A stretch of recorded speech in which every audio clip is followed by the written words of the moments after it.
جی السلام علیکم۔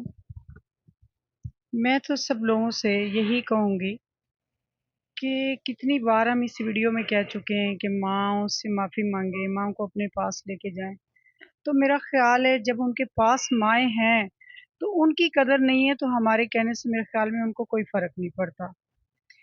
جب ایک ماں کو گھر سے رخصت کرتے ہوئے ان کو فرق نہیں پڑتا، یہاں پہ بتائے بغیر یہاں پہ اولڈ ہوم میں آتے ہیں کہ آپ کو ہاسپٹل میں لے کے جا رہے ہیں، آپ کے لیے کوئی ڈاکٹر کے پاس لے کے جا رہے ہیں، تو جب اندر ان کو چھوڑ کے واپس جاتے ہیں تو تب ان کو احساس نہیں ہوتا، تو ہم بار بار ان کو ریپیٹ کرواتے ہیں کہ اپنی ماؤں سے معافی مانگے۔ ہمارا تو فرض ہے کہ ہم یہ پیغام دیتے رہیں، اپنا فرض ادا کرتے رہیں، لیکن میرے خیال میں خون اتنے سفید ہو چکے ہیں کہ انسانیت کا رشتہ میرے خیال میں اپنے والدین کے ساتھ ختم ہو چکا ہے۔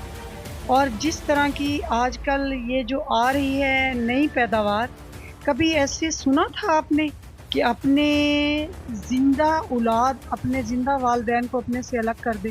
میں نے نہیں سنا تھا، نہ میں نے دیکھا تھا۔ ایک سوال پوچھوں آپ سے، جو بھی انسان اس دنیا میں آیا اس نے واپس ضرور جانا ہے۔ کیا وہ لوگ، وہ اولاد، وہ بیٹے یا بیٹیاں خوش نصیب نہیں ہیں جو اپنی ماں یا اپنے باپ کا جنازہ اپنے کندھوں پر خود لے کے جاتے دیکھیں میری والدہ ماشاءاللہ زندہ ہے، میرا باپ دنیا سے چلا گیا ہے، تو جب ہم سارے بہن بھائی صبح اٹھتے ہیں نا تو اپنی والدہ کے چہرے کی طرف یوں دیکھتے ہیں جیسے ہمارا حج ہو رہا ہے، اور ہمیں جگہ نہیں ملتی کہ ہم اپنی ماں کے لیے کہاں پہ بستر بنائیں، کون سی چیز خریدیں، کیا ان کو پہنانے کے لیے دیں، کیا ان کو کھانے کے لیے دیں۔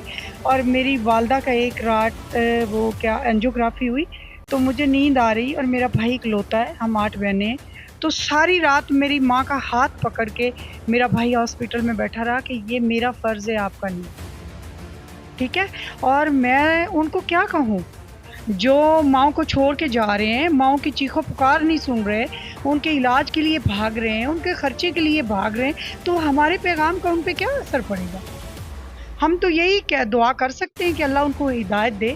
اور جو میرا اگلا پیغام ہے وہ میرا یہ ہے کہ میں یتیم خانہ جو ہے نا وہ بنانا چاہتی ہوں، مستحق ہو یا یتیم بچیاں ہوں، تو ہم اس پہ پلان کر رہے ہیں، لیکن آخر میں یہی کہوں گی اللہ ان ماؤں کو صبر دے، اور یہ جہاں رہ رہی ہیں ہمیں اللہ تعالیٰ اور مزید ان کی خدمت کرنے کی توفیق عطا فرمائے۔ میں تو اولڈ ہوم میں اتنا آتی نہیں ہوں، صاف اور سیدھی بات ہے۔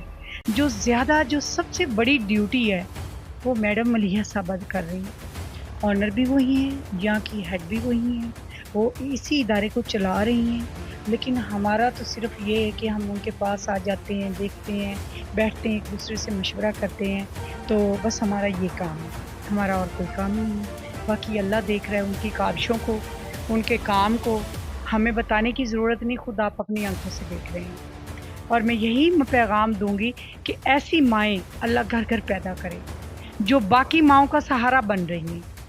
دیکھیں کہاں سے لوگ چل کے آ رہے ہیں، کس امید پہ آ رہے ہیں، اپنے بچوں پہ توقع نہیں کر رہے، میڈم ملیحہ کر رہے ہیں، لیکن ان کو اللہ ملا رہا ہے نا ایسے بندوں کو۔ تو میں آخر میں یہی کہوں گی کہ یہ مائیں اپنے سینے میں پتھر رکھیں اور اپنی دعاؤں سے، اپنے ذہن سے، اپنے دماغ سے ان رشتوں کو نکال دیں، جو رشتے ان کے سامنے بے نقاب ہو گئے ہیں۔ اس سے اور کیا بے حسی ہے کہ ماں ادھر بیمار پڑی، ان کو کیا پتا ماں کی کنڈیشن اس وقت، اس کے پاس کھانے کے لیے کچھ ہے، یہ نہیں ہے، اس کی میڈیسن کے لیے کوئی انتظام ہے کہ نہیں ہے۔ جب وہ یہاں چھوڑ کے جا رہے ہیں کوئی ہم ان سے چیک وصول کرتے ہیں؟ یہ پراپرٹیوں کی سب لوگ مائیں مالک ہیں، اور یہ یوں لاوارثوں کی طرح ادھر دروازے کے اندر گھسا کے باہر چلے جاتے ہیں۔ میں ان بچوں کو کبھی ہدایت کی تو دعا کروں گی، میں پیغام نہیں دوں گی، یہ ان کے مقدر میں تھا ہی نہیں ان کی خدمت کرنا، وہ اپنی باری کا انتظار کریں کہ ان کے لیے کیا ہونا ہے۔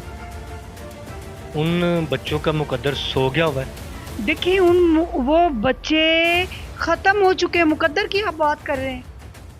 میں کہتی ہوں اللہ تعالیٰ نے ان بچوں کے دلوں پہ کفر کی مہریں لگا دی ہیں، کیوں لگائی ہیں؟ یہ وہ یزید کی نسل ہے، یہ مسلمانوں کے بچے نہیں ہو سکتے، میں نہیں سوچ سکتی کہ یہ مسلمانوں کے بچے ہیں، یہ یزید ہیں۔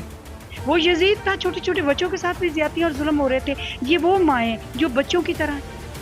ان کو بڑا مت سمجھے، جب یہ ایجڈ ہو جاتی ہے تو ان کے مائنڈ لیول جو ہے وہ بچوں کی طرح ہوتے ہیں، ہر بات پہ ضد کرنا ماں کا کام ہوتا ہے، ہر چیز پہ کہنا کہ کبھی تو وہ میرا گھر تھا، اور ان چیزوں سے ان کو اریٹیٹ اور جو یہ ایگزائٹی میں جا چکی ہے نا، یہ کہتی ہے کہ یہ گھر ہمارا تھا کبھی. اگر کسی کا بیٹا یا بیٹی کسی ماں کا اس کو ہنس کے بلائے یا گلے سے لگائے تو وہ مجھے لگتا ہے کہ اس ماں کے لیے ایک سال کی خوراک ہے. نہیں عید ہے. اب دیکھیں اللہ تعالیٰ فرماتا ہے کہ جو حج نہیں کر سکتا وہ اپنے ماں کے چہرے کی طرف دیکھے. اور اللہ تعالیٰ نے یہاں پہ یہ بھی فرمایا ہے کہ ماں جیسی بھی ہو، کوئی ماں بد کردار ہو، کوئی ماں جیسی بھی ہو، جنت ماں کے قدم. اور مجھے آپ بتائیں کہ یہ کون سے بچے ہیں، یہ تو جنت ان پہ اللہ تعالیٰ نے حرام کر دی. اور جب اس ماں کی آنکھ سے آنسو نکل رہے اتنی ماؤں کے، تو کیا یہ سکون سے رہیں گے؟ میرے خیال میں تو یہ اس دنیا میں ہی ایسے ہیں جیسے برباد ہیں. بتانے کی ضرورت نہیں ہے، کہنے کی ضرورت نہیں ہے، یہ اللہ ان کو دکھا رہا ہے اور کر رہا ہے. بربادی تو اس دن سے شروع ہوگی جب ماں کی دعا اندر سے دور ہوگی اور ماں کے قدم گھر سے باہر نکل گئے. موسیٰ کو کیا کہا گیا تھا؟ جبریل نے کہا تھا اے موسیٰ آج تمہاری ماں دنیا سے جا چکی ہے، زمین پہ پاؤں سنبھال کے رکھنا، آج تمہاری ماں کی تمہارے پیچھے دعا نہیں ہے. بس میں اسی کے ساتھ آپ سے اجازت چاہوں گی. اللہ حافظ.